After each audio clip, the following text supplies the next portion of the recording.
Out of all the hundreds of world-famous podcasts, this is one of them. It's the Dave and Doc Podcast. Masks optional.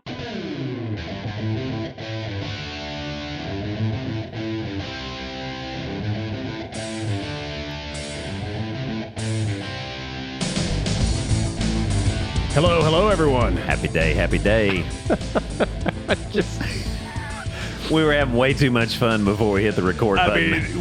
They moved the record button. They did. So what in the world? What's This going free piece of software that I use that they don't charge me for.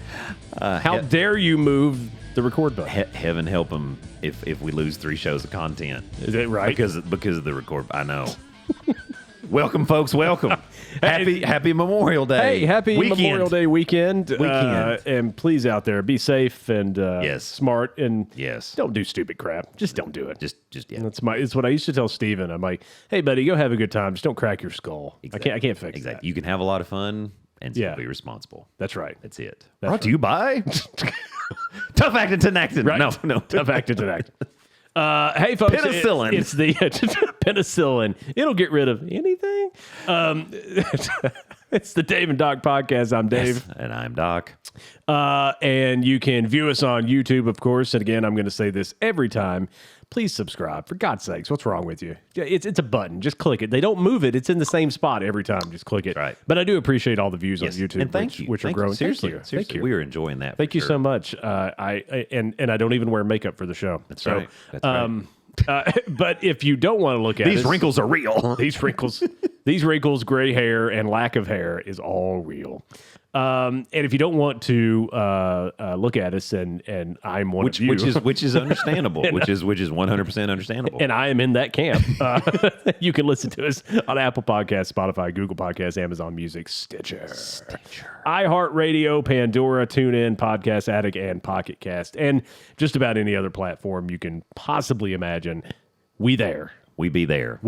Please pick up one and watch. Please pick up one and watch. We would appreciate that. Click that little button. That little button. And so we didn't do last week. We didn't. I had an outing that I had to go to. You did. It was cool though because in the job that I have, I won't be too descriptive here, but there are people that are spread out across the United States. A lot of people out in California and other places. So. It was good to have everybody come to, we had this ridiculously huge cabin. It was so nice. Had a indoor pool. Oh, wow. And then a hot tub out on the deck. Boom, boom. And it was three story? No, 2 story. No, 3 stories. Probably, 3 stories. Usually 3. Yeah, 3 stories. When they're that big. Had a pool table, like a poker table, like an actual professional poker table. Nice. And they had like this retro arcade game. They had all these games and stuff there. Of course, I stayed at one of those. That would have happened anyway because it was a bunch of IT guys. I mean, we all brought stuff. I mean, that place. Right, you didn't need the throwback. No, that place was rocking. Like people were like, "Hey, I this used to be a Game Boy, and now I made it into a PlayStation 5. I did it I did it as a hobby." But it was cool to see everybody because a lot of these people, since I've been working there, I have never met them like in person. Right, like, because it's just video. It's all video chat. And I hate video. I hate video conferences. And I know that's just the world we live in. It's the world we lived in before too. Right. But I hate. At least we can see each other, because before it was just you had the triangle phone in the middle and you couldn't, and you just talking, so stupid. So at least we can see each other, which is kind of cooler. But it's not the same as being in person. And it's all those things start the same too. It's like you're on mute. You're on mute. We can't hear you. Hello? Or your camera's not working. Or hang on, I got to reboot. And it's like, oh my God. It's the same thing for telehealth visits. Yeah. I hate telehealth visits. Do you do a lot of those? No. Thank goodness. Yeah. I can't stand. No. I mean, and it's good because, Can I do that the next time that I have a... No, you can't. I have to come in. Yes. It's in my contract. I mean, I know, and you see a lot of advertisements and stuff. You see the stuff about, this is the latest and the greatest, and this can be done. Yeah, but what if something's wrong with you? I need to examine you. I can't. Right. Right. I mean, What if you're like, when you're like, I mean, when you're putting the stethoscope on their back and you're listening to them breathe, you also happen to notice a module or something on the back of their back that's like as big as a bowling ball. which has happened. Right. Which, I mean, It's so like, oh yeah, that just showed up last week. Is that a big deal? Yes, it's a big deal. Yeah, that would be melanoma. That's not good. We got a problem. Melanoma. We got to biopsy this and send you to derm. It's bad. We're gonna hope it's nowhere else. No, I mean seriously. And I think we've got such good technology. I mean, you can do scans and things and whatnot. So I mean, but there is still something to the physical exam of the visits. I mean, and you can't. And I'm going to ask this question. I wasn't thinking about this before the show because you mentioned telehealth. Naturally, you mentioned telehealth. So let's say, let me go back. So there's an episode of House where the patient is in the Antarctic region, right? And she's doing a telehealth thing, and like House is like, "Listen, I got to see all of you, so you're gonna have to like take the camera and do the thing, right?" So I mean, in a telehealth visit, like where do you draw the line as far as like if somebody says, "Well, there's something going on in my crotch," I mean, do you just say, "Yeah, you need to come in"? So I mean, that's hard, right? Because I mean they're doing. Technically, if they are comfortable, I mean, and obviously they're at their home. No one else is. They're not like in a shopping mall. I did have a couple people call me in their cars. I mean, they were stopped. They weren't like driving down the road. I did have one patient call me, and her family was driving, and she was like in the back seat. Yeah. And was just afraid to come in with COVID and everything, and so we had a visit. So she wasn't actively driving, but. I mean, if they're willing to show it to you, I mean, skin stuff's actually easier than like, well, my chest hurts and I can't breathe. Well, I probably I need to listen to your lungs because I need to know, is it coarse? Are there crackles? Right.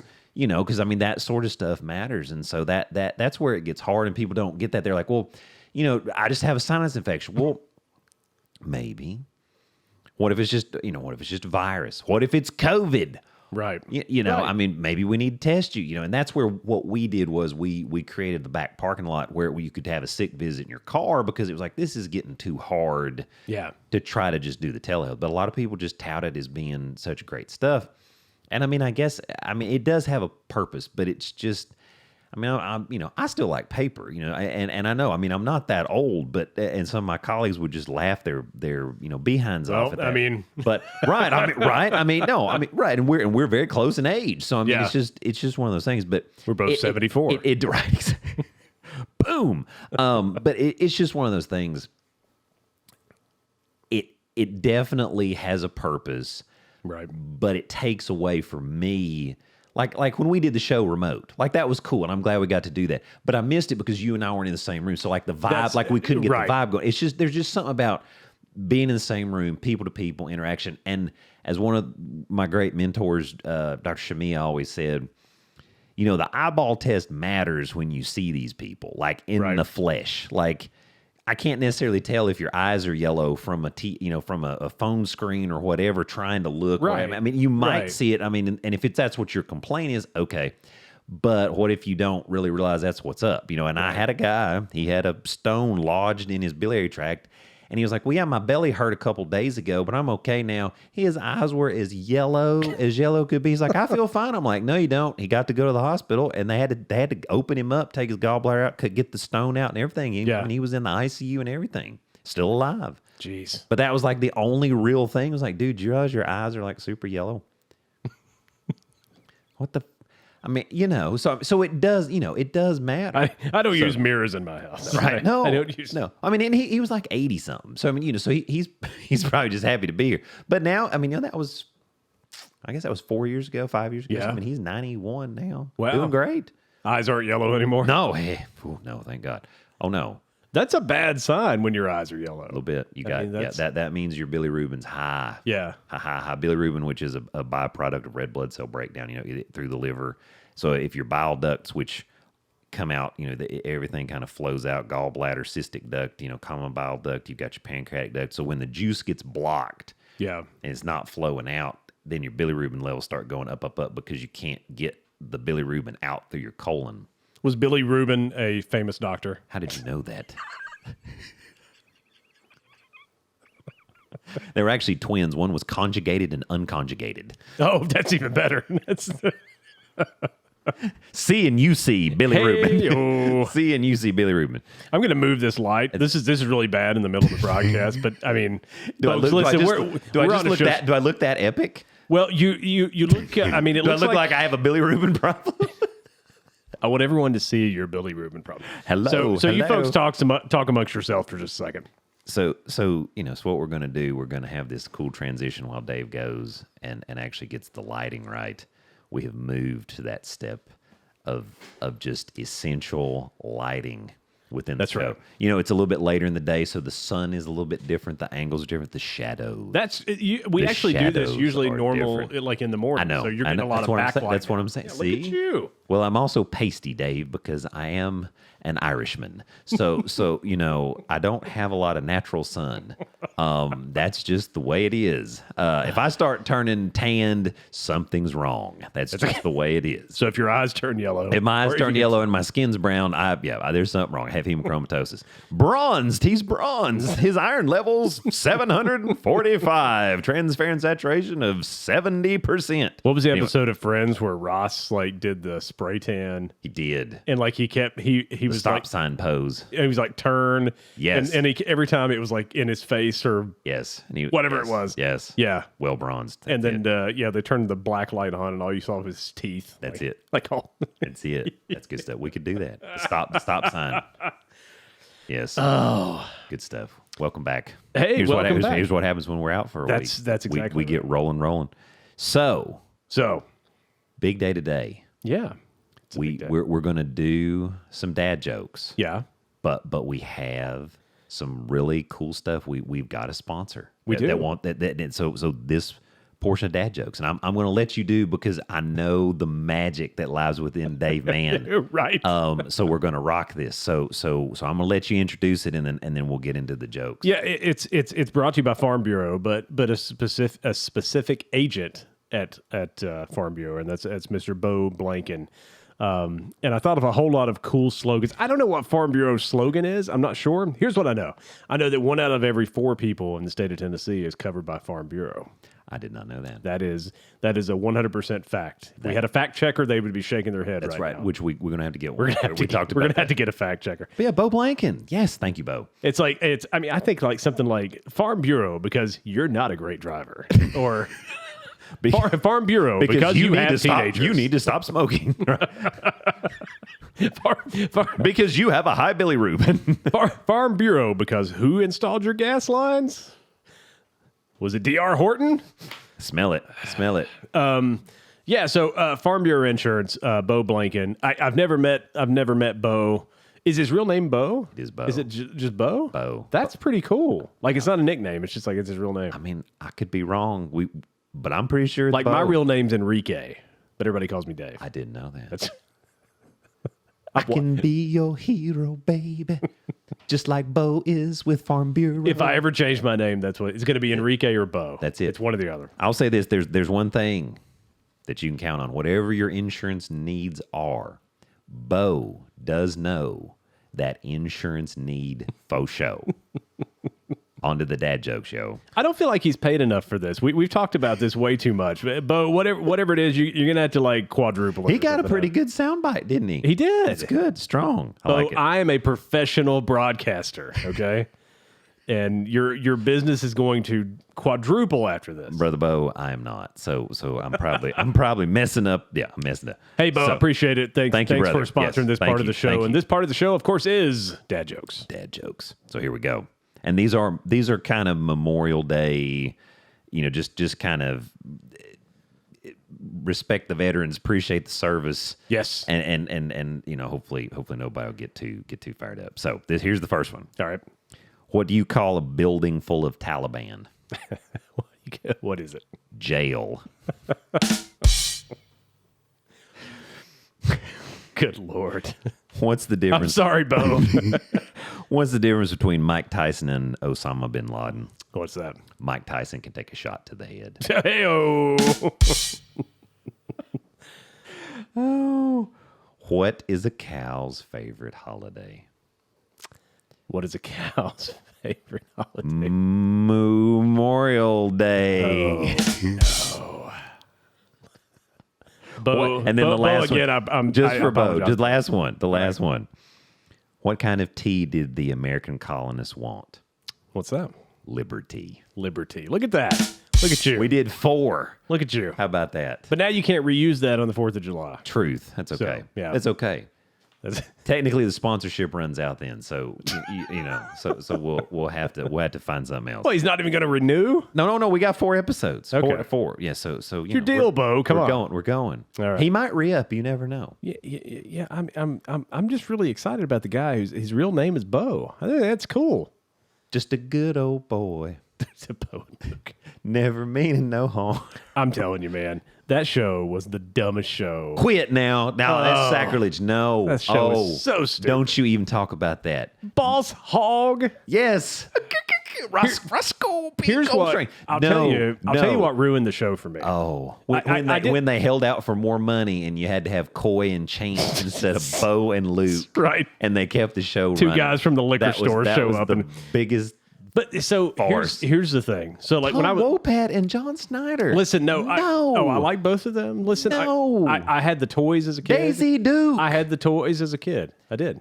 I used to slide across our AMC Hornet station wagon like the Duke boys and try to climb in the side. I wanted the doors welded. My dad was So- like, son, we can't do that on an AMC Hornet. There's a Not the same as a Dodge Charger. there's a place up in Gatlinburg that is a Yeah, it's Cooters. no not Oh. that. This is a I went through. this is a theater that does the show or the movie Clue, Yes. where you have like this murder kind of mystery Yes. weekend kind. Yes. Well, there's a theater in Gatlinburg. How are we getting Dukes of Hazzard to this? I'm getting there. Okay. I'm a professional broadcaster. I I can get you there. Trust me. I am not. So, you know. Actually, it has nothing to do. No. So Lindsay and I like going to this theater. We do it every couple of years. It's like a little murder mystery thing. Yeah. And they do a very good job. Very Does it good have job. food? Yeah. We'll have to go sometime.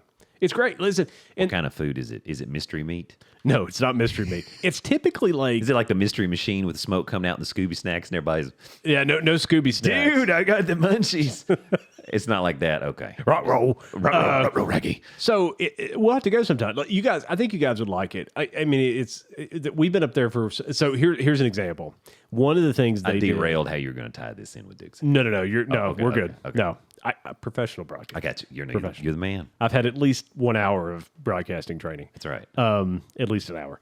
So they do things, and I guess because of copyright stuff, they won't call it the same name. Yes. Right. So Yes. So like there was a show called The Brady Bunch, which we all remember. They did something called The Bradley Bunch. Right. It is, a little corny, but it was really good, right? And so like you're in this theater. Actually, you're just like in a room where there's tables and you're eating dinner. Yeah. And the play happens like in it like I got you. I'm with you. right. Okay. So I like got I you. mean I like got the you. person next to you could be doing like the play, like they're walking through and doing Okay. stuff. I got you. The food's pretty good and it's a fun night, right? Okay. Okay. So we went, and the problem, and again, it's the Murder Mystery Theater in Pigeon Forge, I think is what it's called, and I don't mind saying the name of it because I love the place. This is positive. This is positive. This is like positive. this is new ground. But this is it's positive. It's mostly positive. So we went there. So we went there, and they did a Dukes of Hazzard thing, right? And it was called the Moonshiner something, right? But it was all the characters from the Dukes of Hazzard, like just with different names or whatever. Okay. The problem was it was during COVID, right? So everybody had syphilis and hepatitis, and everybody had to wear a mask and That's all right. that stuff. Oh, yes. And so we go to this theater where you're supposed to wear a mask, where you're going to eat food. Because you can't catch COVID once you sit down at a table and you're consuming food, right? That's when it ends. That's real science. And I know you're a doctor, and you didn't know that, but I come up with that all on my own. COVID only hits like taller people first. And You then, are a like, real deal broadcaster. that's right. So we're there, and again, they did a great job, right? Yes. But they made the performers wear masks too. And it takes something away from and you could tell they hated it. You could tell they were like, good God, this is awful. And again, they still did a good job, right? But it's hard. And so after that, we were driving home, and I was thinking about the Dukes of Hazzard. I was thinking to myself, I'm like, Dave, do you remember the Dukes of Hazzard? Because I was a kid, I don't know. I had the fake CB kit, like the Boss Hog thing, and I had the hat and all the stuff. I mean, I was in, and I started thinking about that show. Uncle Jesse. And so when I got home, I pulled up YouTube, and I was watching it, and I said to myself, Self, this show really wasn't that good. Oh, sacrilege. No, quit that.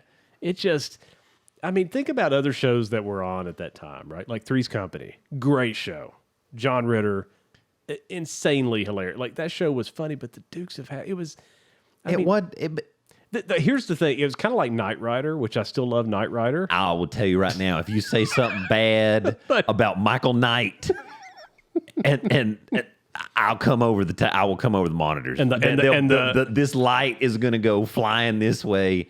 No, man, don't. No. You about to that is really, a $4 light. I'll have you know. So you better get your wallet out. Actually, I don't even think it was $4. I think it might have been less. Did Chelsea assemble that for you? I put that together. Oh, strong work. It was in pieces too, right? Like you had to put the base, and then you had to pull the cord. It screws together. Yeah. Yes. Oh, yeah. Listen, I had one of those in college. I didn't need Chelsea to put that together. That's good. I appreciate that. I don't think maybe she did put it together. That's what I was going to say. It just has that look of. But yeah, so like Knight Rider and Dukes of Hazzard and any of those, Airwolf, Blue Thunder, all those shows, it's like they really stretched a lot of times to make the show about a car or a helicopter. It's like how many, why is the car saved the day? So, and the actors. Because it's Kit. Yeah, the indestructible car. It's the Pontiac Trans Am. Except when he met Goliath, but then he survived. Was it Garth that was driving? Yes, Goliath, Garth which was just David Hasselhoff with a goatee. Shut up! It was a different actor, man. What are you talking about? He had a goatee. It wasn't David Hasselhoff. He was like wearing eyeliner. Whatever. Right? Yeah, they totally It's like we had to pencil it in. Let's make him look different. Wait a minute, that's David Hasselhoff. Stupid. Nobody hassles the Hoff. Nobody. But anyway, I just as a kid, I really loved that show. Do no harm. Yeah, that's what I would do. I'd run around going, "Do no harm," slide across the AMC Hornet. As a kid, I loved that show. But now, I bet you don't go back and watch it now, though. I bet you don't. When do I have time? But me either. But if I had time, I would watch. But it's I would watch. Shows like that are hard to go back and watch now, and I think a lot of it is because of the technology now. Because shows look, the writing is really good now, and like the effects are really good now. And some of the shows I can go like Sledgehammer was one of my favorites. Do you remember? Trust me, I know what I'm doing. Look at that. Yes, love it. Yes, love it. If it's Sledgehammer. And so, I've even went back and watched the A-Team. Oh, the A-Team, yeah. You can't. But again, it's just nobody ever got shot, right? Or if they did, it was like in the arm. And every episode of the A-Team, a car just launches into the air. Every episode, they blow something up, and for some reason, it just always launches in the air. But nobody ever died in the car. But nobody ever died. No, nobody ever died. They were just hurt really, really bad. That's right. That's it. Yeah, that's it. That's Yeah, but anyway, that was my story. But no, that's when I started thinking about the Dukes of Hazzard was after that, and maybe it was because they all had to have masks on, and I don't know. But yeah, and you get a chance to figure out the mystery too. Like they bring you a thing where you can write down clues. You get extra food if you figure it out. I forget what you get. Gift cards, like really good gift cards too. Consider it ours. Yeah. For free stuff, really. Oh yeah, really. We should go. It's actually a lot of fun. I'm always trying to get in the show, Oh, they let you get in the show? Oh, if you're there early enough, they'll say, "Would you mind reading a script or something?" I'm like, "Are you serious?" Just I'll memorize it right now. I will be in the show. You usually get a couple lines, right? Okay. You're the cousin that they're talking to or something. I'm just going for the food. Yeah, it's just for the food. And if they give, yeah. It's fun. I'm good with that. It's fun. It's kind of behind everything. You eat everything just with your hands with no silverware? No, you get silverware. Oh, that's interesting. Yeah, there's dessert too. How about that? Yeah, dessert. What do you get to eat there? It's something different every time. Oh, but you get. But it's not mystery meat. No, you you don't order. They just bring you what they have. But it's usually chicken and sweet. Yeah, Awesome. Like a baked potato or mashed potatoes. Mystery Mystery meat. That's the mystery. It's like, What do we make? Is this chicken? do you guys know what you've been eating? Is it pork? Is it cow? Is it turtle? Turtle. I bet it's turtle. I bet it is. Shoe. Okay. Encephalitis. I have one of the funniest stories about a turtle ever in the history of stories. I don't know if I've ever told you this story. You have never told me this, but we did say turtle. I see something up from up above said say turtle. So when I was a kid, I had a science teacher. His name's Mr. Matthews. And Mr. Matthews was a little, science teachers sometimes are kind of out there. You know what I mean? Like in not a bad way. My daddy was a science teacher. So. And you're right, he was out there. But you know what I mean? Like sometimes they're a little. They love science. They love science, and they really love science. And I do too. I actually really love science. Like I really geek out. See, Mr. Matthews was helping. He was helping. That's it. But anyway, 100%. But yes, I got like I love astronomy. Middle school, science. you got to be a little quirky because you got to keep the kids' interest. Because in middle school, you don't really care about much anything. Yeah, and so we were talking about like animals and stuff, and like he said, well, hey, if you remove a turtle shell, like you can actually see like their heart beating and stuff like that. And we're like, well, of course, that's how they stay alive, best we can tell. Maybe we were a little smarter than he gave us credit for. So he said, here's what we're going to do. No. So he brings a turtle in. No. And he puts the turtle upside down. And he brings a drill. No. And he puts a little, like a hole saw, like a little small hole saw. And he... No. And he nobody's holding the turtle. Okay, nobody's holding the turtle. He puts the hole saw on the belly of the turtle, turns the drill on, and of course, turtle goes flying at 7,000 RPMs, right? Like just spinning around like a top. Like this damn turtle's probably throwing up. So then he's like, "Oh, I guess somebody's gonna have to hold the turtle." I'm like, you think? Maybe you should just take it out, put it out of its misery. So somebody holds the turtle. The ASPCA is now right coming to. And so where is this dude? So he puts this turtle back down. Oh, you got it. And somebody holds it, right? And he drills to get like a piece of the shell out, right? And successfully does so without killing the turtle. Without killing the turtle. That's pretty impressive. So the turtle. That's a steady hand. Other than the fact that he scrambled the turtle's brain. The turtle can't pass a math test anymore. Why does he just go? Ah. And so we're looking at the heart and everything. I'm like, oh yeah, there's the turtle's heart. That's pretty cool. So he didn't think about how he was going to get the piece of shell back in there, right? He didn't think about that. So he used bubble gum. No, to hold it in place. This story. Oh my goodness. So he used bubble gum to hold it in place. And then he said, because he's going to get caulk, right, to like put around it, like to seal it up, right? But he didn't have any. He hadn't thought this thing through. So he must have just seen this turtle like in the parking lot or something and said, oh, I'm going to cut a hole in this thing. Because I'm sure the caulk isn't toxic either for the turtle. Right. And I'm sure that the turtle's definitely going to live since you cut a hole in its... That's right. But yeah, so that's what he used, and then he eventually used glue or something to put the 7,000 RPMs. Yeah, there you go. I will never forget Teenage Mutant Ninja Turtle. Thank you, Mr. Matthews. You gave me a new appreciation for the life of a turtle. Just so you know. Wow. Oh, so there you go. There it is. That was turtle power. Turtle power. Turtle power tool. Anyway, good Lord, there is brought to you by Farm Bureau and Bo Blanken. Hey, Bo, the turtle story. Bo, are you having second thoughts? I bet you are. We want to have Bo on the show. Oh yeah, because I can rhyme anything with Bo. I'll have so much fun out of this. That'll be the whole show. Is Bo a football fan? Oh yeah, Bo likes baseball. Yeah, football. Yeah, probably basketball. Yeah.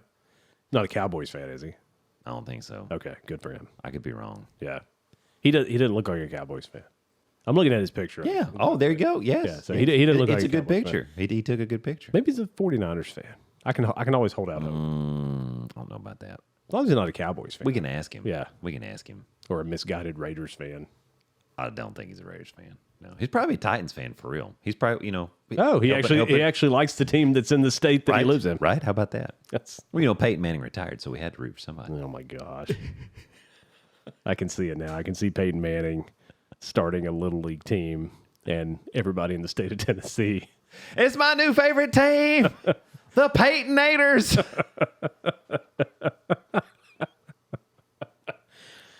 Oh my Lord! The Knoxville Dinos. I'd sponsor them. Yeah, that's they'd have the best everything. Oh my God! It's like when Snoop Dogg coached that little league football team, right? Yep.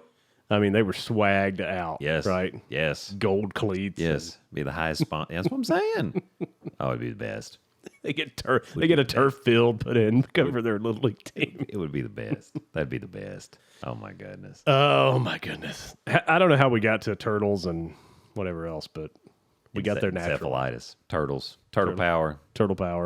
That's it. But the Murder Mystery Theater up in Pigeon Forge, highly recommend. It's a good time.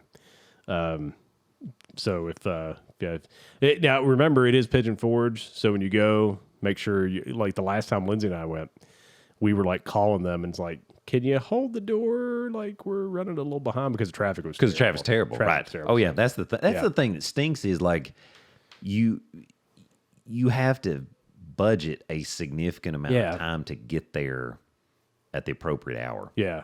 That stinks because if you want to do anything else, like, nope, we gotta leave. We gotta be there in 2 hours. Oh, I know. And it's gonna take us an hour and 59 minutes to get there. So yeah, that's crazy. Yeah, it was the worst thing always about going to Pigeon Forge is like you would get there, you would go to a hotel or whatever, and then you would just walk everywhere you went. No matter in 100-degree heat, you're getting ready to melt because it's faster than trying to drive. And then it's just it's so awful though. And there's so much fun stuff to do there. A lot. But a lot. It's just I anytime someone says let's go up to Pigeon Forge, I don't know. I know, and it's right in our backyard. That's what's so terrible. I know. It's like, man, it's right there. I know. Lots of good stuff. Oh, I know. It's just not worth the traffic. You know what's not been some good stuff? What's that? Allergies. Look at you. Look at you segue. I know you wanted to talk about this. I did. And so this could kind of be like, so this is our 21st episode. Oh, it is. That's right. Hit me, 21. Yeah. So we could start this kind of the doctor is in segment. So we have the dad jokes because we don't do husband jokes because I'm the husband joke. Okay, that's right. it. That's right. And you don't do Jesus jokes because you're just asking for some divine power running up on you. That's right. But so because I'm a dad, we're both dads. We are, and then we can do like the doctor is in. We could. I used to do a skit called or a bit rather called Dr. Love, where you could call in for like love advice, and it was terrible love advice. That was probably intentional too. Oh, 100%. And nobody knew. That was the thing. That was the thing. It's like, nobody understood. Yes, go and park outside her apartment, blow the horn, and play some really freaky music. Play Peter Gabriel in your eyes. Actually, bring a boombox and hold it up with a trench coat on and blast it. More of my advice was revolving around the things like, oh, well, she's out of town. It's okay. You can date somebody else. That's all right. She's not in town. She's not in the same zip code. She's not in the same zip code anymore. It's fine. It's totally legal. It's in the book. That always works out. I hope nobody took the advice, but it did because it was not meant to be taken seriously. You know. And I used Kiss's song "Dr. Love" right first. It was great. Calling Dr. Love. But this is way better because it's actual real advice. That's right. So, allergic rhinitis. Ask away, Dave man. So, like, it's this time of year every year, right? And everybody's suffering. Welcome to East Tennessee in the Valley. And I'm a Virginia guy, so Knoxville always in the top 10 forest air quality. So always in the top 10 nationwide. Always. When I came to Knoxville, the first time I had a sinus infection in my life, I thought I was dying. Like my teeth. This were is hurting. A new experience. What? I'm like, oh my God, I've got a brain bleed. Like, what's going on? And it's like, oh, you have a sinus infection. Oh, well, just take these pills and you'll be fine. And I was. And you survived. I did. I survived. But like this year, it just seems to be worse for me. Like I've had this dull headache for like 7 days now. You and just about everybody else. Yeah, and it's like the pollen. The pollen is the biggest thing. And I'm out of Coke, So, I mean, I can't snort any more of that. Right. And the Afrin just doesn't quite do the same thing. No, I like to mix them together. I got you. I call it Cafrin. I bet you. And it's Coca-Cola Zone. Coca-Cola. It comes in a handy spray bottle. It's like, oxymetazoline. well, those straws, man. I mean, you can cut yourself on a straw, right? That's right. You know, and you're You using just dilute it with a little bit of water in the nasal spray bottle. just boom right there. You're good. So what am I supposed to use? Like, because I don't take. I mean, you know my medical history, so I don't take any allergy medicine. So correct. So the biggest thing, what happens with allergies, really and truly, and I am not an allergist. Okay, so they could get way more excited and draw a lot of immune pathways, but there are inflammatory markers that are inflammatory cells, I guess I should say, within the body. And that's histamines. Histamines is the one we think most about. Right. Chemokines, cytokines, leukotrienes, tryptases, all these things. And so they all flare up when you get exposed to something that our body doesn't like or that we, so you get this immune response. And, it manifests itself as itchy eyes, runny nose, stuffed up nose, cough. You see people, they get the super irritated eyes, and they get the redness, and they call them shiners. This all that stuff. Your ears itch, your ears are stopped up, whatever it may be, headache. Yeah. Because the when you breathe it in, it goes into the nasal passageway, into the sinus cavity, and you have this inflammatory response, and everything's just super mad. And so the best things to use are medications that actually inhibit those inflammatory markers in the body. An antihistamine, perhaps. An antihistamine, exactly. And see now, so that's Allegra, Claritin, Zyrtec, Right. Xyzal, which is like the upgrade version of Zyrtec. So levocetirizine is Xyzal, cetirizine Zyrtec. Yeah. Fexofenadine is Allegra, and loratadine is Claritin if you want the generic, because they're all on the shelf right beside the brand name, and you can save $5 a box, whatever. Right. But if you like brand name, get the brand name. But those antihistamines, that's a great place to start. But now here's the thing. You want to take it every day because you do want to blunt the response each and every day. Right. Now, one of the best things to actually do is, and these are over the counter now, are the steroid nasal sprays, because they actually inhibit all of those inflammatory markers that we were talking about. Right. And so that's Flonase, Nasacort, okay? Mm-hmm. Those are probably, I mean, there's, and obviously there's other ones, but those are probably the two biggest ones. Now, there's also Pataday, which is olopatadine. It has a little more antihistamine effect to it, so it's more antihistamine. So they make a drop in that too. Is there one that'll make me high? That's what I want. I want the one that makes me high.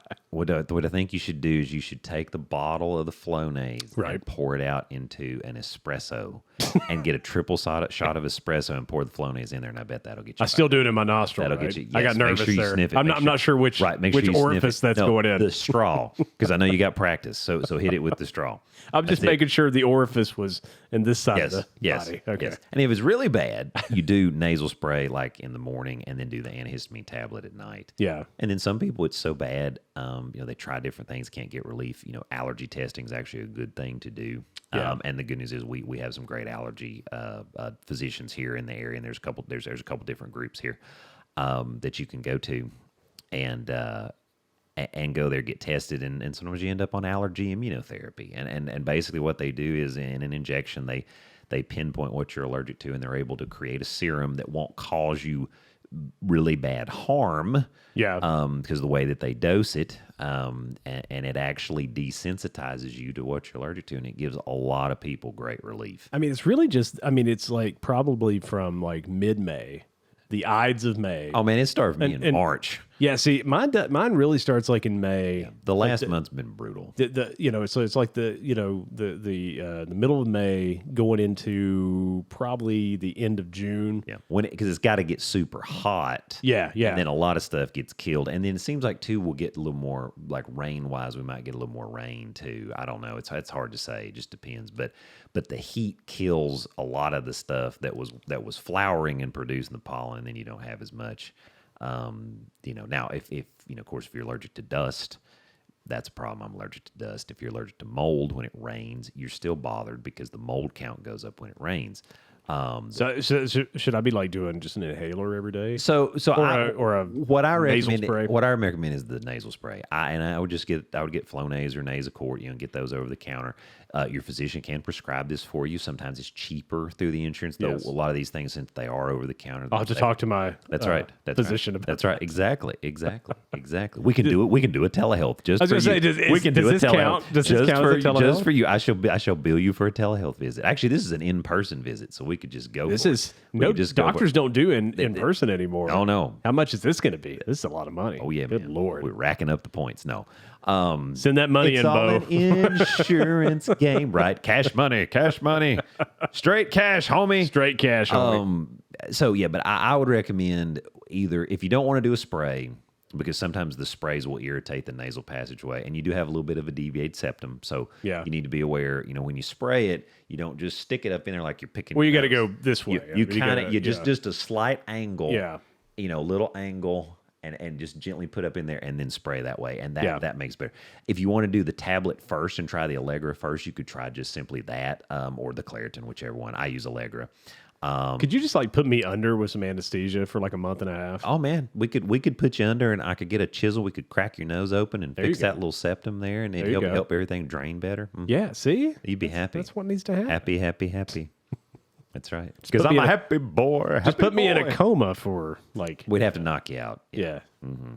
Yeah. We could do it. Well, sinus surgery is also an answer if you have really bad sinusitis recurrent. Yeah, mine aren't that bad. No, I would recommend not get a sinus window if you don't have to, because it does work, but it's a rough. I don't feel like that's it's a rough deal.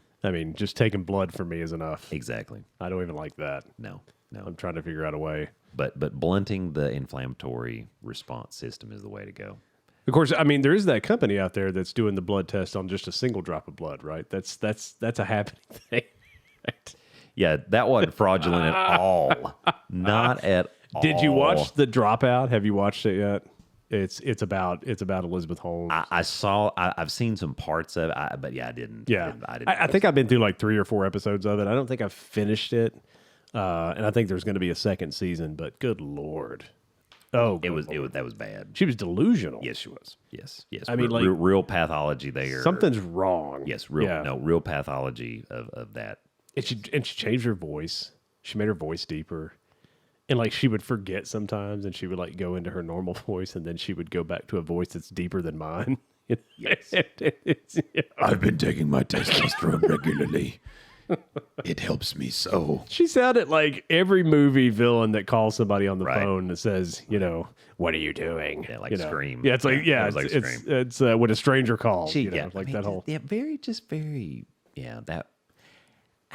and that was supposed to be a game changer. Yeah. Theranos. Yeah. And honestly, I'm glad it wasn't. Yeah. That was a big deal. Because it didn't seem that was feasible what they were marketing. Yeah. But then it was oh my gosh, did they really do this? No, you didn't. But that was a little crazy, because it was from a business standpoint. That would have basically meant you could go to any Walgreens or whatever retailer, and just go and give a drop of blood and get whatever you wanted off of it. Mm-hmm. And then you're sitting there going, well, this is a $1 billion company. Who's going to come to my office anymore? For stuff like that, if they can just give a drop of blood and get access to all that, right? But again, it didn't seem feasible. But everybody's like, oh no, it's here, and you're sitting there going, yeah. She might have been a little fraudulent. Just a tinge. Yeah. Jeez. So there you go, man. But blunt the response. Blunt the response. Blunt the inflammatory response. Blunt the response. I like it. Blunt the response. Just not the puff pass blunt. Just not that. That might actually make it worse. I was going to say that probably would not help. That will not. I feel like that would make it worse. Well, I'm going to try the Flonase. I'll get my physician to prescribe it. Yes, for me. and you can do 2 sprays each nostril every day. You could just start with 1. Some people like to do 1 each nostril in the morning and do the other in the evening. You can do that. Yeah. There's actually a great medicine out there called Dymista. That's a combination of an antihistamine spray and the Flonase, fluticasone. It's a great spray, but it's still kind of expensive because it's a branded name. Yeah. But you can do the two generics, and kind of try to create the same thing, but you're having to spray multiple things in your nose, which some people, who wants to really have to do that? Yeah. Minus that cocaine habit. Maybe that's why cocaine doesn't work that well. Maybe it's because of my deviated septum. So here's a good fun fact for you. So when FDR had to deliver his national address after the bombing of Pearl Harbor, Yeah. he actually had a bad sinus infection and bad sinus problem, was very stopped up. Yeah. And so cocaine is actually a potent, this was the original use of cocaine, vasoconstriction. So it causes vessels and whatnot to constrict. Yeah. So, you can actually put it on cuts. Of course, then everybody freaks the heck out once it absorbs into the body. But it will vasoconstrict. And so his physician actually gave him a concoction, of some cocaine, not in a dangerous dose, but allowed him to be able to breathe. Wow. Kind of a little pick-me-up, and he was able to do his address. And that is truth. And he stayed up. He stayed up for 3 days after. Right, and then he went on a bender. Right? No. But I mean, but that was one of the things that was used back in the day. So that's actually legit. So yeah, and so there you go. There's a medical use for it. There is. Always a medical use. Yeah. And then they said, "Ooh, hell yo," because they all just want to be big rock stars, living hilltop houses, driving 16 cars. Right. Right. The girls come easy, and the drugs come cheap. That's right. We're all stay skinny because we just won't eat. Brett Michaels from Poison was talking about... That is Nickelback. I will slap you in your I know it's Nickelback. But Brett Michaels was talking to Sammy Hagar. About his cocaine habit? About like they were talking about drugs and how much drugs cost or whatever. And Brett Michaels is like, I never paid for drugs in my entire life. He said, it's free. If you're in a rock star, people just throw it at you. And Sammy's like, here's a jar of flour. I mean, what? Right? He's like, yeah. He's like, I never understood. Like, what do you mean it costs money? Like, people just hand me this. So... Anyway, we've come full circle. We're killing turtles and snorting coke. That's it. Helping our sinuses. Like Crocodile Dundee. Here, mate. Here you go. And he puts it in the tub. He just waft it in. That's it. That's it. Well, we're talking about killing allergies and things coming to an end, and there's also 2 other things coming to an end that I wanted to talk about. Good segue. I didn't actually get there. And that's the Ellen show, which is now over. As a matter of fact, I think she had her last episode. Turn off the lights. The party's over. And James Corden, who announced that his late show or late show is it's going to be the last year of that.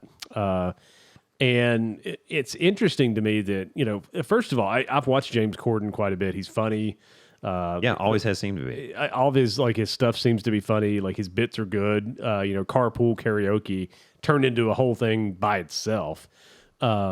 And he does like a lot of cool little skits with celebrities. He does the thing where the tray or the circular table with all the nasty food. You got to spill your guts or fill your guts or whatever. Fill your guts, yes. And so that's always good. And then Ellen, I don't watch the Ellen show because I just have no reason to watch that.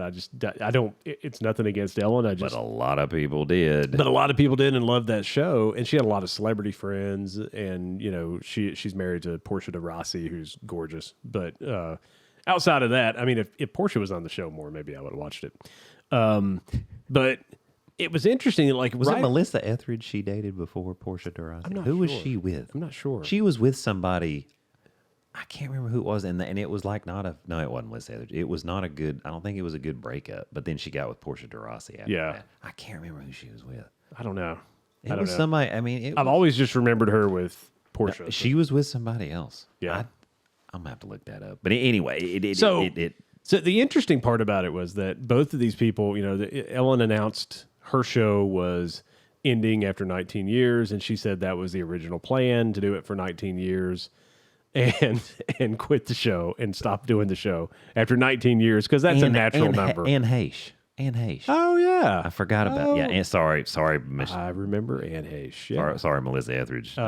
Melissa Etheridge had a bad breakup though with somebody. I do remember that, but it wasn't Ellen. Anne Heche, and then she went with Portia. Yeah, Portia. But So like a lot of controversy started about her. Oh show, man, that working there was very toxic. That she was very rude, and like there was even guests would talk about, like, not celebrity guests, but other guests that came on the show. They're like, you're not allowed to ask her any questions. You don't look at her. Like there was this list of rules, and I'm like, that's really... and nobody like knew about it. And I mean, it went on forever. And then the shows just happened to go 19 years, right? And she said all along, all along, our plan was to only go for 19 years. Who does that? Who does a show? What's the magic number? 19? I mean, 18 for Peyton Manning. I mean, hello. Or 16 for, the greatest. Also for Peyton Manning, right? Yes, that's it. That's it. There's only one 16, and he's right behind me. He's right. He's very close to me all the time. I actually have a signed football over here that you can't really see on camera, but that's a Joseph Montana signed football. In the case. In a protective case. Yes. You have to keep it. I have 2 footballs that are in protective cases in the office here.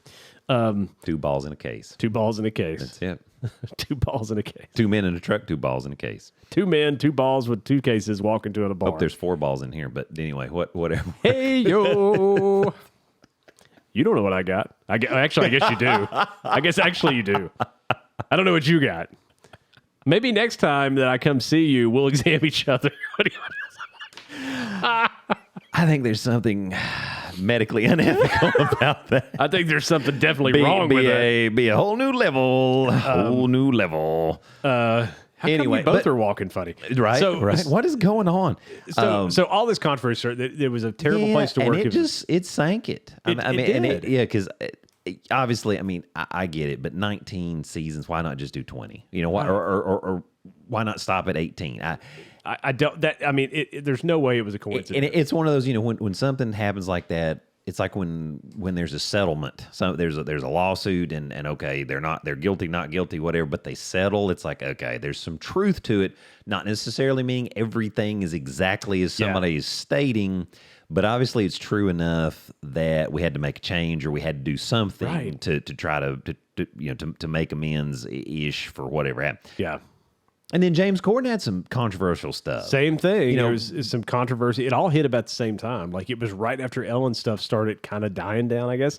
And then they were talking about how, toxic it was to work on that show. Which was surprising. That he was just a jerk and all this. But, and so now he announces that this is be the last year of his show. So it's like, there's no way that's just a coincidence. And, and you think about the other talk shows. And this is what really what I wanted to talk about, because the Ellen show going off the air, I don't really care because I don't watch it. Sure. I know a lot of people do, but I don't. That's right. That's right. You're just right. But and James Corden, I see clips of it on YouTube, but I'm not staying up that late to watch that. Right. So again, that's not that really big of a deal. So you think about it, and you've got Jimmy Kimmel, and Kimmel, who now is a whatever he is. People forget he used to be on the main show. I know. Oh, don't you know? They used to end the show with girls jumping on trampolines. Let's just be honest here. He and Adam Carolla, who I love. I love Adam Carolla. Love Adam Carolla. And it's like none of that ever happened. Right. And now he's Mr. And that's where I'm kind of like, really, dude? We know how you started here, that's, girls jumping on trampolines. That's how they ended every show. And the fox. Ziggy Zaggy, hoi, hoi, hoi. Ziggy Zaggy. Oh. And he drank like two pints of beer, and he. Right. Yeah. That's nuts. Oh, anyway. Yeah.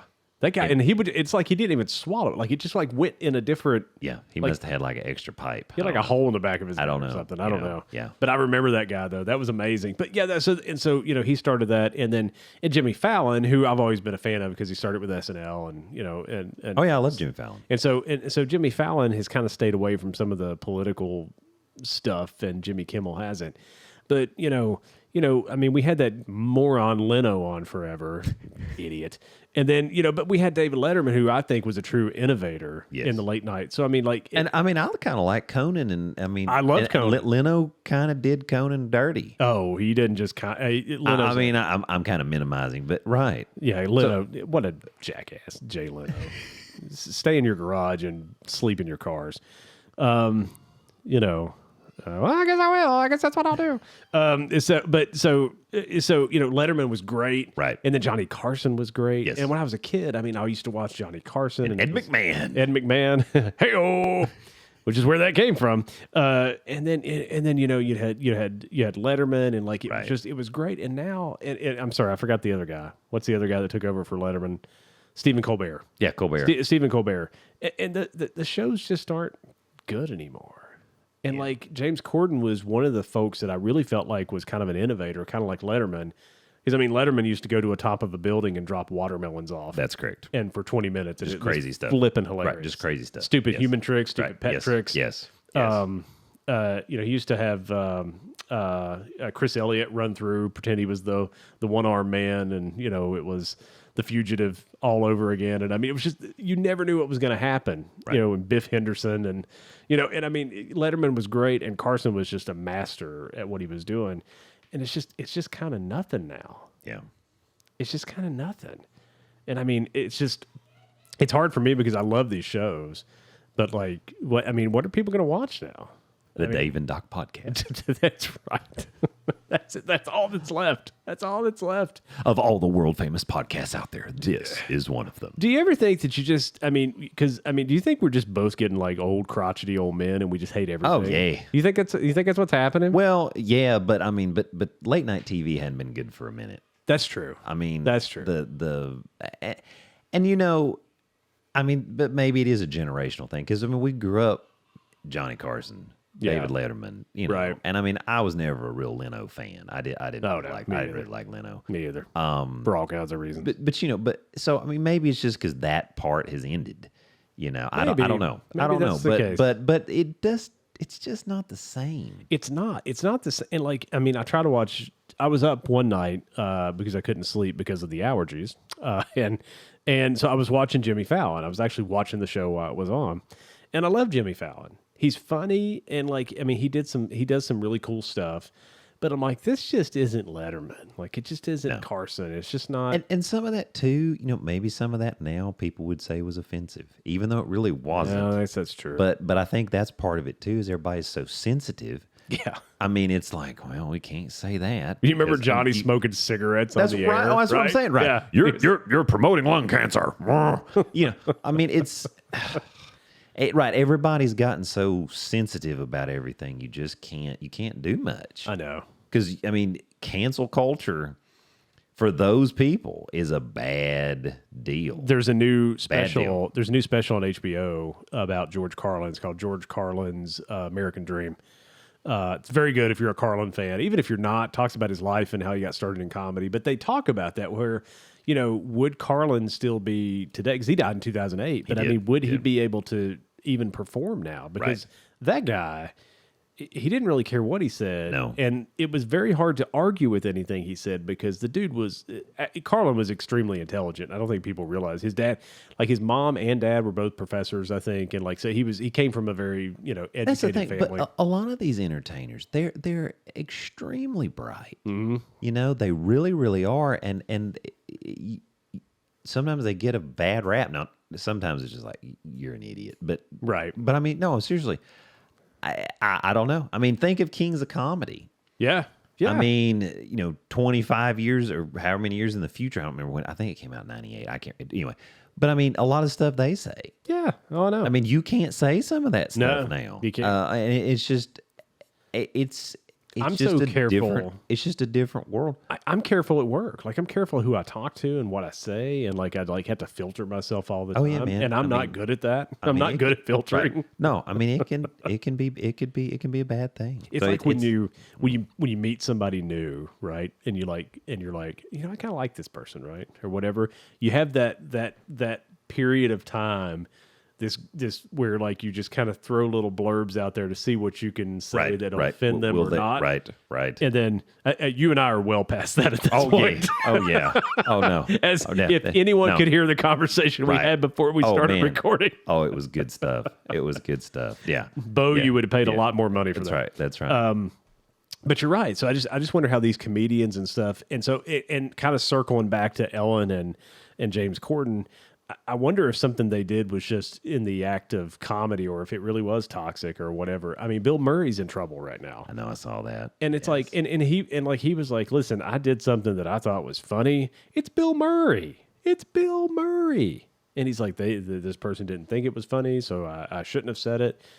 everybody's offended over everything now, though. Everything. Well, and and the resiliency factor doesn't seem to be as good either. It's just it's like, I'm just going to expose this person because they're really just awful. And it's like, well, sometimes they are. Sometimes they are. I mean, sometimes they are. There are Bill Cosby's out there, right? And then there's people that just kind of say something off the cuff that don't mean anything by it whatsoever, right? And their career is destroyed, and for something that or something that they dug up that they said when they were 19 years old or something. That's the thing. Please don't hold me to anything that I said when I was 19. That's the thing that's bad is, I mean, it's stuff. It's like, well, that was said 20 years ago, and you're really going to bring that up? And it was a completely different, time frame then, and you're just going to rake somebody over the coals over that? Think about it. Think about it this way: most companies don't even search back past 10 years for felonies now.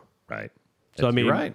So I'm telling you, the people want cancel culture. That's what people want. They want to get other people in trouble. It makes them feel better about themselves. That's we've kind of.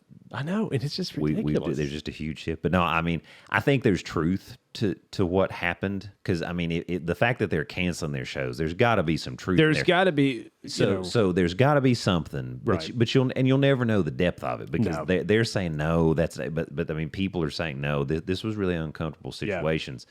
And so it's things come to an end. It's like getting a divorce. Somewhere in the middle, the truth lies. That's just right. And I don't mean lies like telling lies, but where it actually lays there.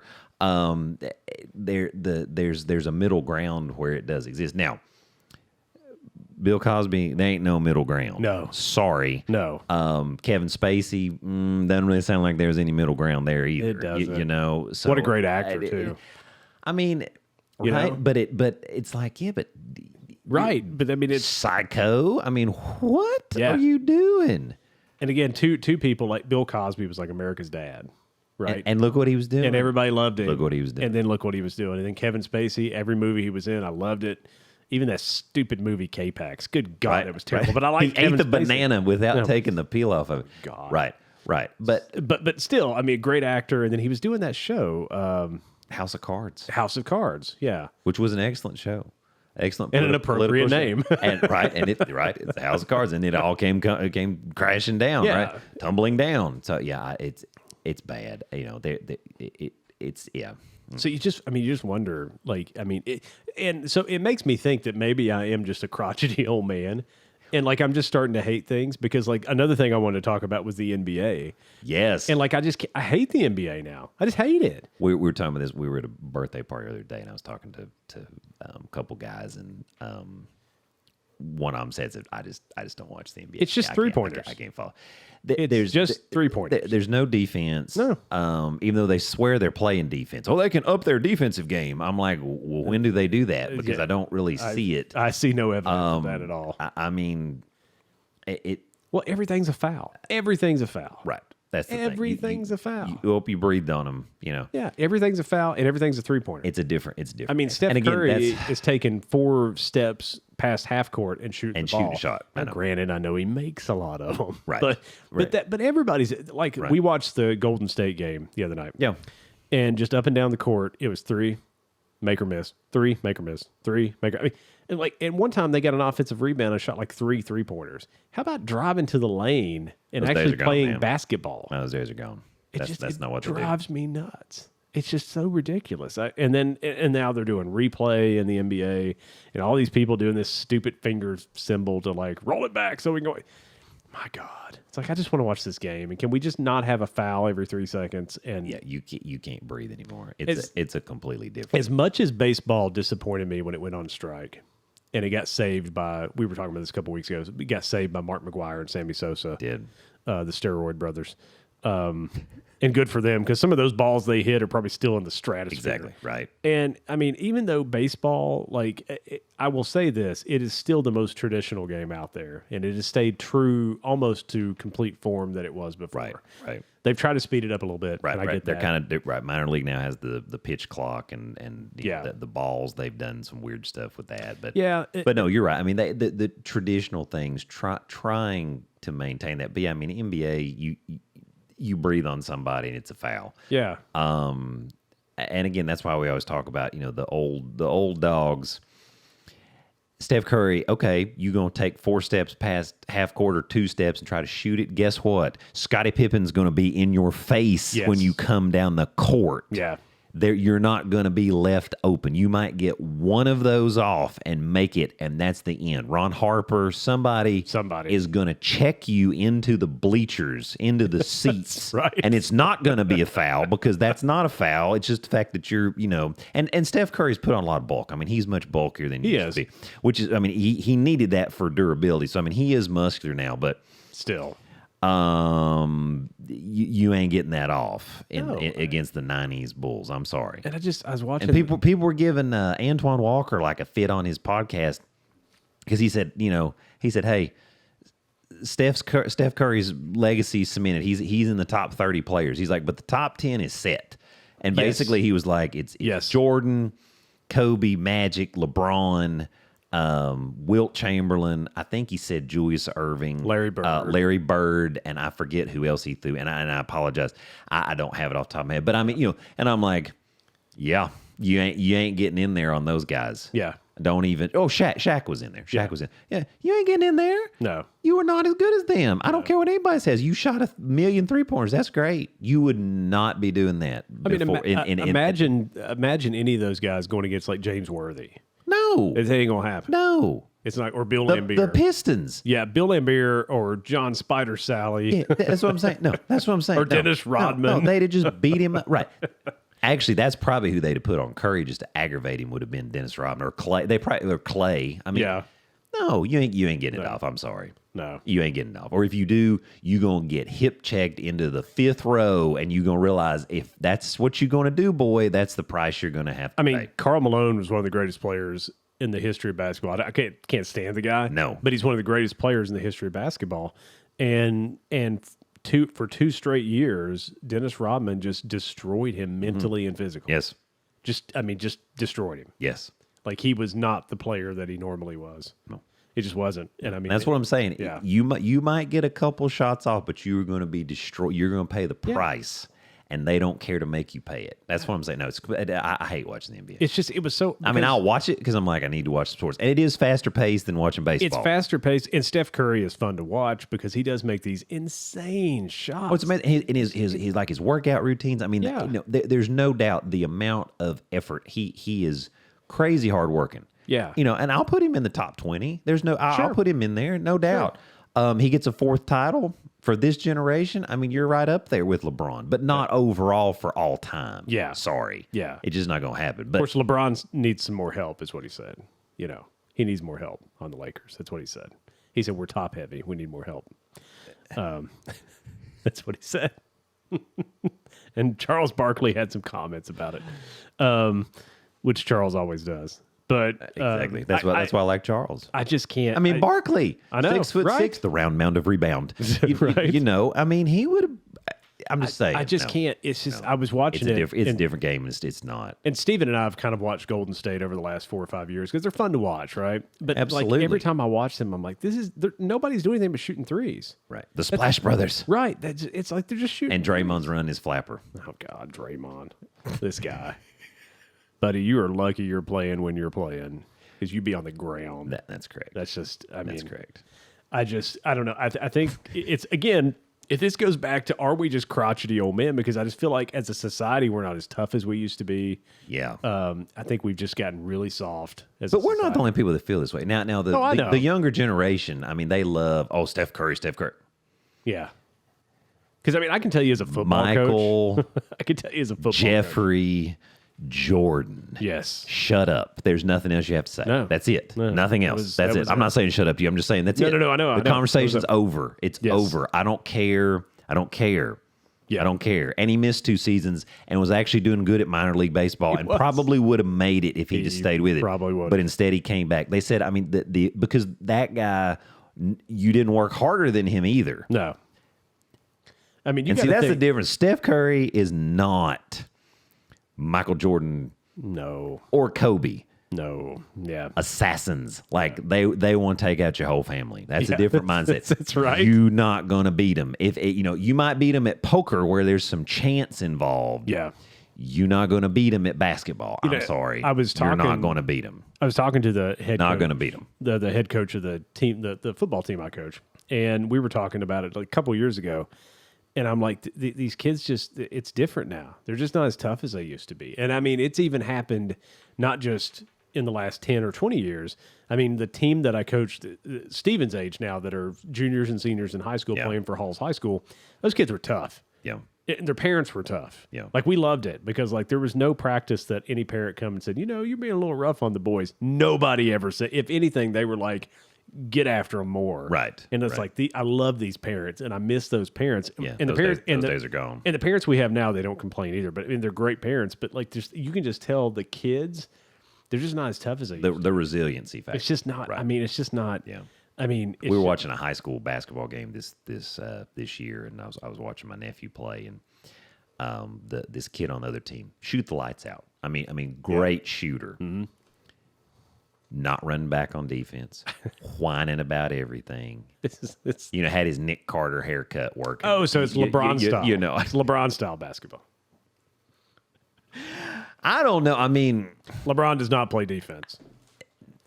LeBron can play defense, but he doesn't. LeBron is also like old. I mean, he's doing stuff. I mean, he's not that much younger than us. Look what he's doing. I mean, but anyway, and think of the physical. But this kid and his coach, to his credit, after the kid hit a shot, and I can't remember if he made it or didn't make it. He didn't even get back for defense. His coach pulled him out. Good. He yelled at him to run, and the boy wouldn't run, and he took him out of the game. Yank him out. Yeah. And by far, he was their best shooter, and I was like, good for him. Good for him. But I was sitting there watching that, and I was like, here's somebody, the kid can shoot the lights out, and he's not interested in anything other than getting a spot-up jumper. Yeah. Didn't want to do anything else. So, yeah, I was like, this is what it's come to. It's what I worry about in the NFL because we keep changing rules for more points to be scored. True. All the rules in the NFL get changed for that. And players have, I mean, they padded stats for years for it. I mean, listen, you can't tell me that I'm not even going to say names because that's going to get me started. But let's just put it this way. There's one quarterback that might be behind me here that's the greatest. But I mean, you think about the errors that, like, I mean, we talked about this, like when Terry Bradshaw played and when Roger Staubach played, right? I mean, these guys, I mean, even Doug Flutie, I mean, these guys, they got beat up. Troy Aikman talks about like how much pain he was in when he retired. He was like, it took years before he even felt better. Steve Young said the same thing. I mean, these are guys that are just getting beat up. And now the rules have changed to the point where you can't touch the quarterback. You have to allow him basically to throw. Right. And you can't play defense against the receivers because everything you do is wrong. Correct. So it's basically just who is going to go down the field and not score, then you're probably going to lose because the other team will have one more touchdown than you. It's like, no, I mean, it's softened it. It has the games that used to end 13-10, and I know people thought they were boring, loved them. People come off the field covered in blood and mud. And those are just the fans. Good football. I mean, right? right? So I mean, it's changed so much. I mean, like you think about the way John Madden loved football, and now the way football, it's just changed, and I'm worried because football is the actual sport that I love. These other sports, whatever, play them in high school, and then I don't really care. But here's a good example too, because I was watching. In this time, Lindsay played a lot of softball, so like we watched softball. And so every year we'll find some softball games to watch. And I was watching Florida and Virginia Tech play today. Yeah. And I'm like, man, these girls are rocking that. I mean, and it was both pitchers were great. And I'm like, why can't, and again, I'm not a big baseball fan, but good Lord, we just got to put some tradition back into these. And I just, the NBA, I don't think there's anything that can save it at this point because it's just, that's where it's at. And you can't blame the players because that's how the league is structured. That's how it's structured. Yeah. No, it's set up that way. No, they're playing a great game. They're playing the way it's set up to be successful. I mean, it's just what happened to like being drafted by a team and just staying with that team till you retire. Right. Like Michael Jordan. Right? Mm-hmm. Like Magic Johnson. Mm-hmm. Like, I mean... Larry Bird. I mean, LeBron changes teams every 6 minutes so he can find a better team to hopefully win a championship. The super team has become... Yeah, it's like, why would you want to do that? Like, why? I mean, pride could you take out of that? But that's good Lord. I was watching an interview with Michelle Beadle this week, and LeBron James actually tried to get her fired at one point in time. That was because of the discussion. I saw that, yes, and yes, she does not have a lot of love for ESPN. Oh no, and the whole Rachel Nichols and yeah, man. Man. And she was like with Rachel Nichols, she's like she was doing that for years. Like that's who she is. Yeah, like they should have put a stop to it years ago. Yeah, but she was talking about LeBron because she said she just thought that whole decision, the decision that they aired on ESPN was the dumbest thing she'd ever seen in her life. And I totally agree with her. I thought it was ridiculous. Yeah. An hour-long show for that in an airport like hangar or something. They met in like a secret location. I'm going to take my talents to South Beach. Really? You couldn't have just said that? Like you needed... No, because needed the glitz and the glamour. It also doesn't help that I don't like LeBron, but maybe if I did, it would be different. But that was just to me in my mind. It was unnecessary. It was, but it was a media move. I mean, it was a marketing move. It was a money making move, which is part of. I mean, it's a business. Yeah. So I mean, from that standpoint, very strategic, very very very cool. But yeah, I didn't like the Cavs. I was like, the Cav fans that like burned his jersey. I'm like, good for you. Look at you. Oh yeah, man. I love. And then he came back and won him a title. Then he came back. And probably like they should have lost that series. I think it was 3-1 against Golden State, and they came back and won. So yeah, yep. Thanks to Kevin Love. Right. Well, they had Kyrie healthy. They had Kyrie healthy too. And I don't like Kyrie. I don't either. I actually don't mind LeBron. I really don't. But I can't stand Kyrie Irving. Kyrie Irving is a Dookie. Yeah, I mean Duke. Mm-hmm. And now I'm just anyway. We're getting. Yeah, I don't like they both. But that was part of it. But like, yeah, I mean, like LeBron's block, but it was actually Kyrie's 3. It was that clinched it. So I mean, that block was impressive. That was amazing. That's one of the few times he's played defense in his life. And I actually ran the length of the floor, and like that was pinned it on the glass, rolled it off, and controlled it. Impressive. But yeah, I'll give him that one compliment. And he's tall. I like LeBron. Now I don't love that LeBron's gone different places, kind of chasing. I do think he's good for whatever community he's in. Oh, he's done no. And I think that's you definitely can't knock him. Very charitable. Yeah, humanitarian wise, yes. you can't really knock him. Very charitable guy. You can't really no his. So if LeBron wants to sponsor this show, that's fine. I'm still not going to like you, but you can sponsor. We're just throwing it out there. We're just throwing it out there, man. I'd rather have Bo. We got him. He owes us more money. We've talked about him the whole flipping show. I mean, pretty much. Bo Blanken. Dun, dun, dun, dun. Farm Bureau for you. What was the Farm Bureau mascot guy? What was his name? Charlie with the hat and always doing the funny commercials and the one where he carves the tea and like the corn or the hay, whatever that is. Yeah. Brick by brick he did. Yeah. He was doing the thing with Butch Jones. That's right. Good old Butch Jones. Good old Butch Jones. Butch is actually a good football coach. This was this was too big of a job for him. Okay. Too big of a job. Oh, you fixed it. Okay, you fixed it. Yes. He's a good. I don't know that he's even a head coach. I think he might be a good coordinator. He's a very defensive minded guy. He's a good intern. He's a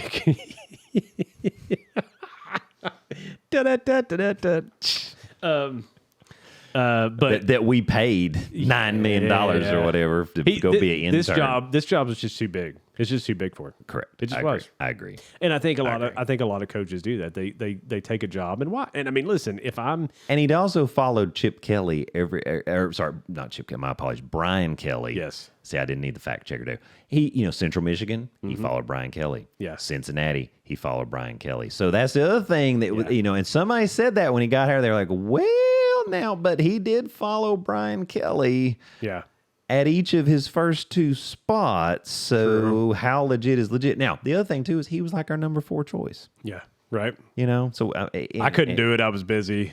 Well, and with all this mess with Gruden, aren't we glad? I mean, because that would have come out probably at another, or he'd have left, whatever. I don't think that would have come out. But you never know. You never know. I think Gruden could have still been there.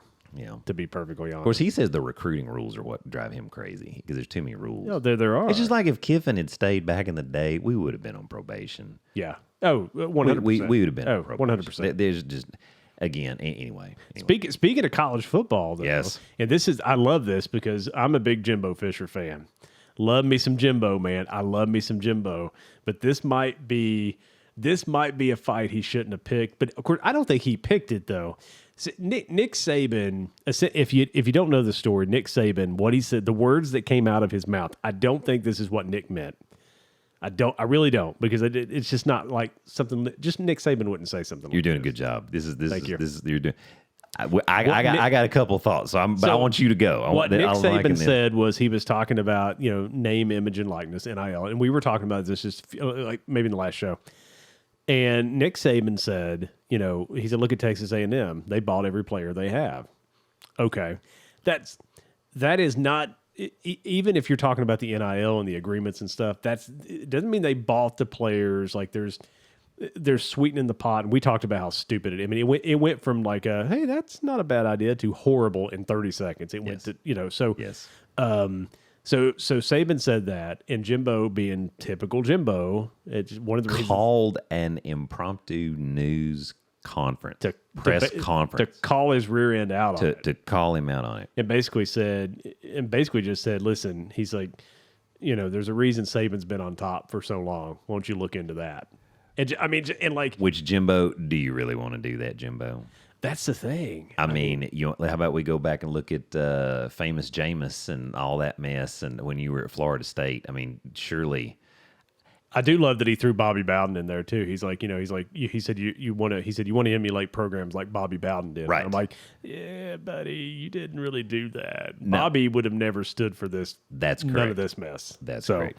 So here's what I'm gonna say. All right. And I'm gonna start out with if Steve Spurrier was not the coach of the Florida Gators. Yeah. I mean, Steve Spurrier is from the state of Tennessee. Mm-hmm. Went to Science Hill. Anyway, right. I like me some Steve Spurrier, except that he coached the FloridaGators. So therefore, I really can't like him and Fulmer had some really good back and forth. I cannot really. Yeah, you can't spell citrus without UT. That kind of did it for him. Did it for me. But what I like about the old ball coach, or the head ball coach, as he likes to HBC, what did the head ball coach say? The head ball coach said, did Saban say something that wasn't the truth? And then he doubled down and said, well, I guess Jimbo can talk to him because he beat him last year. Of course, he hadn't won much of anything since he's been there at A&M. Leave it to Steve Spurrier. I said, well, there you go. There's the old warrior talking about another old warrior and has his back, because I'm gonna tell you right now, Nick Saban said what he said, and I don't care how anybody interprets it. That was on purpose and 100% calculated. Now he's tried to do the PC thing. Oh, well, I didn't really mean it that way.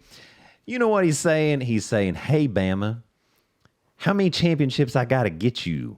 Because y'all already thought you invented football. And after Gene Stallings, y'all had a rough patch. For a long... People forgot about that, too.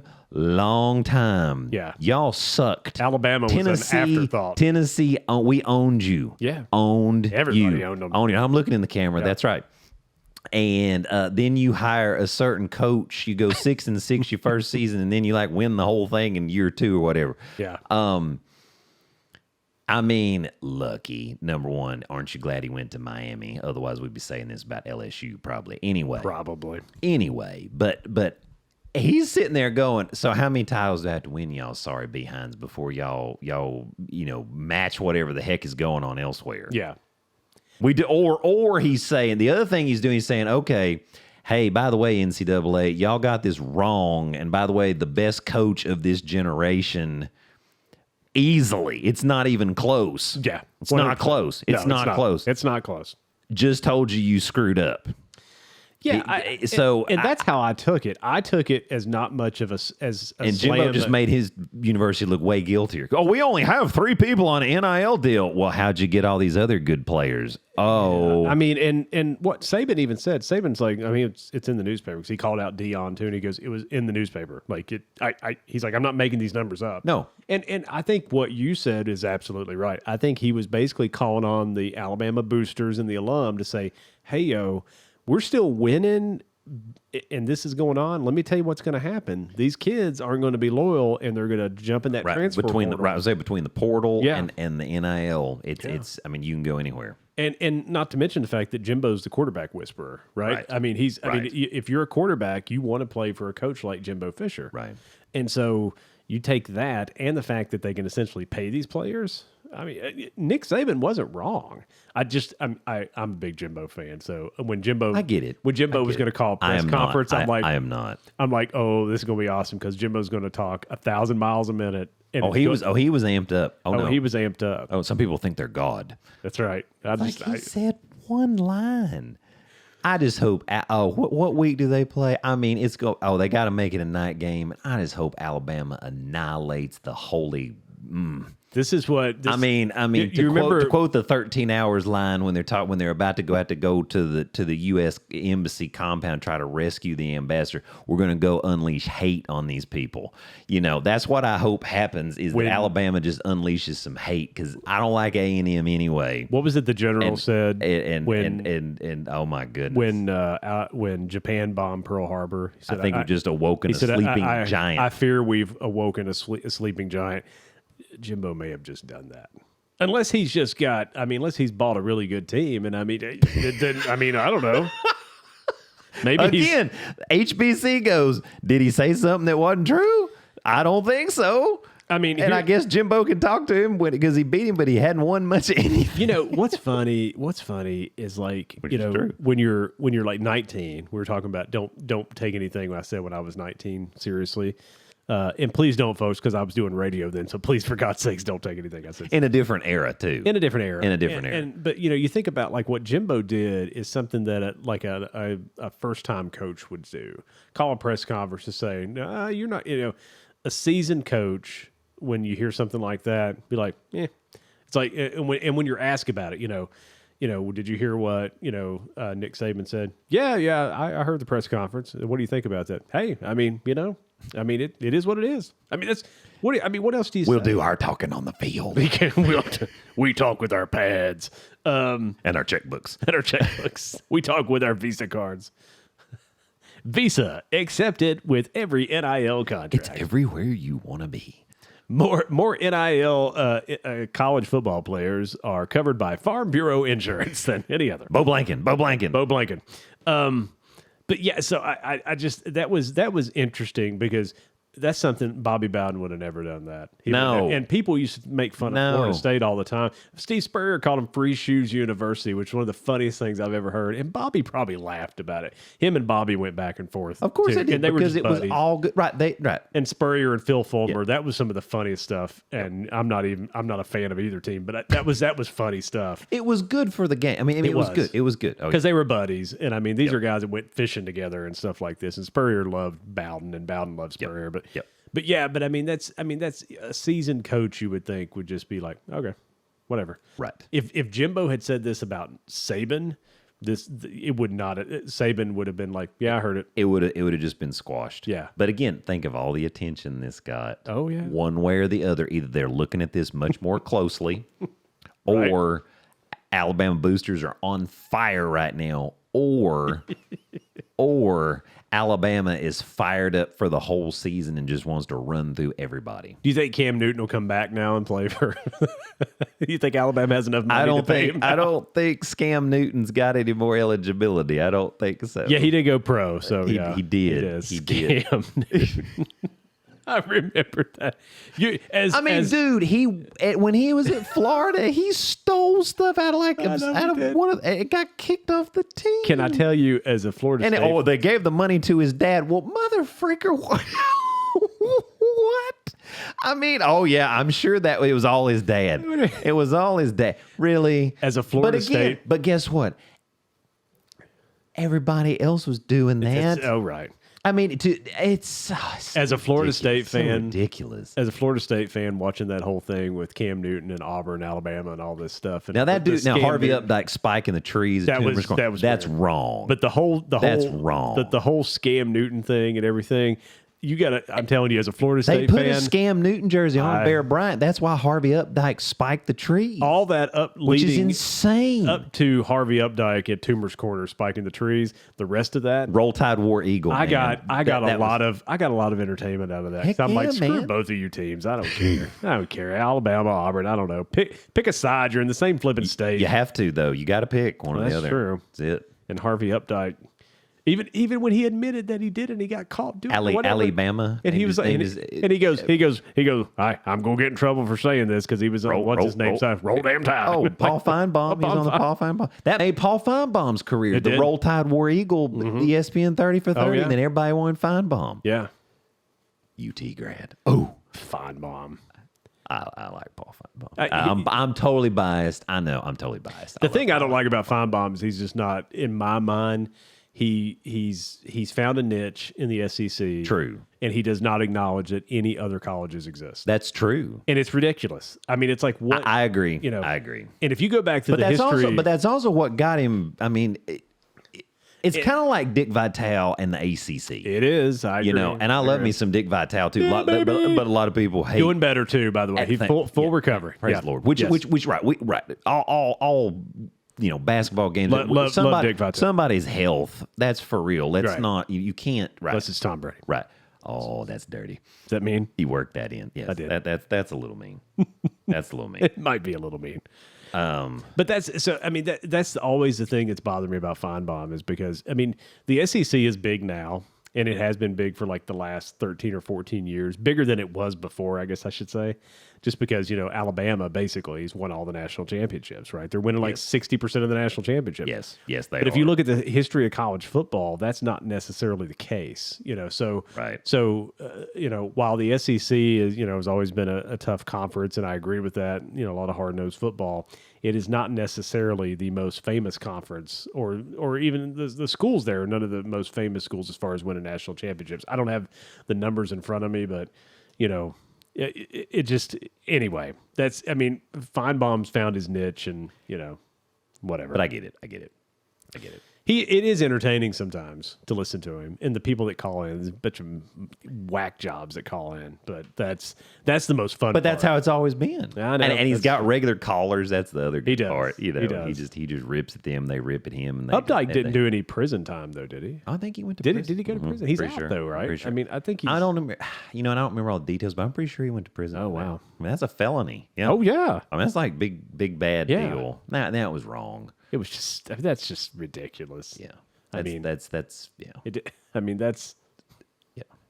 bad. That's bad. And no, That's that word that Callan doesn't like. STUPID. It is. That's what that is. Yes. Yeah, We can't say that. I know she got after you, didn't she? Oh, I know. Oh. I don't. Oh, Lord. that's. Yeah. I'm a little scared of her.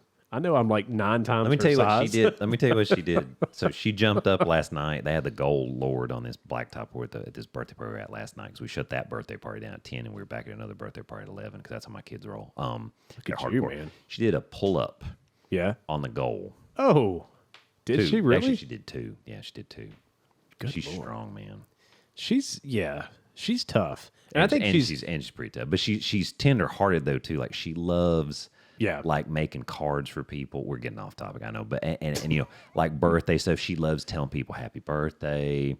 She's got a big heart, and but she's like Daddy. I mean, she wears it. I mean, she wears it on her sleeve. Yeah, she's a sweetheart, and will never hear no at my house ever, never. Neither of them will, and you know that. But she's mentally tough, like Laura. Like Laura's mentally tough. You know what I mean? No, you're right. I mean, I see that in her. Like yeah. I think she's going to be tough, but she's mentally tough too. She is mentally tough. That is a strong-willed individual. You know, I went to med school, right? Yeah, I do. I still haven't seen this degree. I got 2, by the way, just because you were wondering. I've got some fortitude. I don't know that I have any. No, I will say, Laura. Yeah, Laura is very mentally tough and resolute in the things that they believe in. Yes, I think that's good. I tell people all the time, like, if I just don't screw her up. She will do something great.